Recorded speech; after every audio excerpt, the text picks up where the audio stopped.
Ang mabuting balita ng Panginoon ayon kay San Mateo. Noong panahong iyon, sinabi ni Jesus sa kanyang mga alagad, "Kung ibig ninyo mang sumunod sa akin, limutin niya ang ukol sa kanyang sarili, pasanin ang kanyang krus at sumunod sa akin. Ang naghahangad ng maligtas ng kanyang buhay ay siyang mawawalan nito. Ngunit ang mag-alay ng kanyang buhay alang-alang sa akin ay siyang magkakamit noon. Ano nga ang mapapala ng isang tao, makamtan man niya ang buong daigdig, kung ang katumbas naman nito'y ang kanyang buhay? Ano may babayad ng tao para maibalik ang kanyang sariling buhay? Sapagkat darating ang anak ng tao na taglay ang dakilang kapangyarihan ng kanyang ama at kasama ang kanyang mga anghel.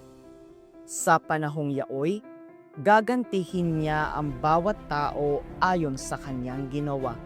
Sinasabi ko sa inyo, may ilan sa inyo rito na hindi mamamatay hanggat di nila nakikita ang anak ng tao na pumaparito bilang hari." Ang mabuting balita ng Panginoon.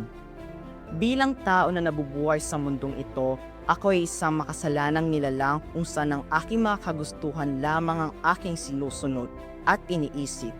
Ngunit sa ebanghelyong ito, sinasabi sa atin ng Panginoon na pasanin natin ang krus, limutin ang sarili at sumunod sa Kanya. Ito ay nangangahulugan na ang tanging ang Panginoong Hesukristo lamang ang dapat maging sentro ng ating buhay. Limutin ang ating mga sarili at ipaubaya sa Kanyang lahat.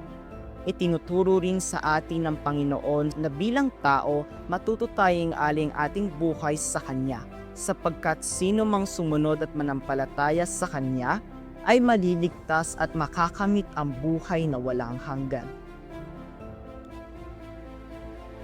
Tayo ay manalangin. Panginoong Hesukristo, turuan mo akong limutin ang sarili kong kagustuhan upang masundan ko ang iyong kalooban. Bigyan mo ako ng lakas na pasanin ng krus ng buhay at sundan ka sa anuman ako dalhin. Huwag mo akong hayaang mabighani sa mga panandaliang alok ng mundo, kundi ito ng aking puso sa inyong pangakong buhay na walang hanggan. Gawin mo akong tunay mong alagad, ngayon at magpakailanman. Amen.